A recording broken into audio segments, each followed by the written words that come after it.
Commissioner Multan division Maryam Khan ने विहाड़ी का दौरा किया और खानेवाल चौक मवेशी मंडी में इंतजामात का जायजा लिया। डिप्टी कमिश्नर विहाड़ी सैयद आसिफ हुसैन शाह ने मवेशी मंडी में इंतजामात बारे ब्रीफ किया।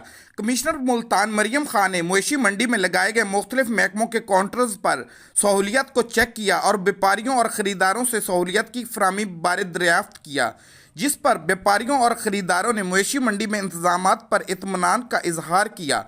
कमिश्नर मुल्तान डिवीज़न मरियम खान ने कहा कि ज़िला विहाड़ी में गैर कानूनी सेल पॉइंट्स पर हरगिज़ नहीं होने चाहिए।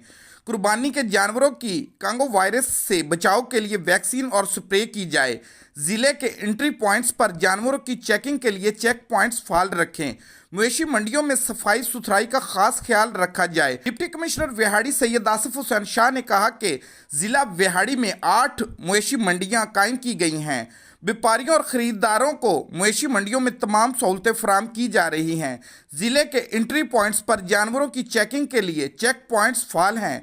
मवेशी मंडियों में पार्क साये के इंतजामात, सफाई सुथराई, रोशनी और पानी की फराहमी को यकीनी बनाने के लिए इंतजामात किए गए हैं। इस मौके पर additional deputy commissioner finance Muzaffar Khan, CO बल्दिया अली अहमद साबर और दीगर महकमों के अफसरान मौजूद थे।